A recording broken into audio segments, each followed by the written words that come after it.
बातमी आहे ती म्हणजे आरोग्य व्यवस्थेसंदर्भातली। बोगस औषधांबाबत आरोग्य विभाग आता ॲक्शन मोडवर आलाय। बोगस औषध विक्रेत्यांवर कठोर कारवाई होणार आहे।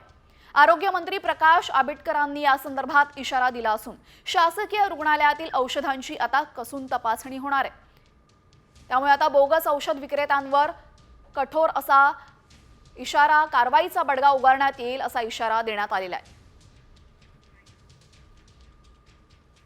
राज्यातल्या सर्व दवाखान्यांमधल्या एकूण खरेदी, औषध खरेदी जी झालेली आहे त्या सगळ्या औषध खरेदीची प्रत्यक्ष तपासणी सुद्धा आता सद्यस्थितीत असणाऱ्या औषधांची सुद्धा तपासणी करणं आणि भविष्यात अशी कोणतीही चूक होऊ नये आणि आरोग्याशी सर्वसामान्य माणसाच्या खेळायचा अधिकार कुणालाही नाही, त्याबद्दल कठोर पावलं उचलण्याबद्दल तात्काळ 15 दिवसांमध्ये या संपूर्ण राज्यातल्या सर्व दवाखान्यातल्या औषधांची तपासणी करणं आणि जे दोषी असतील त्यांच्यावरती कारवाई करणं आणि जे योग्य असेल त्या सगळ्याचा निश्चितपणाने पाठपुरावा करणं अशा पद्धतीची भूमिका घेण्याबद्दलचा पहिला निर्णय आजच्या बैठकीमध्ये आपण घेतला।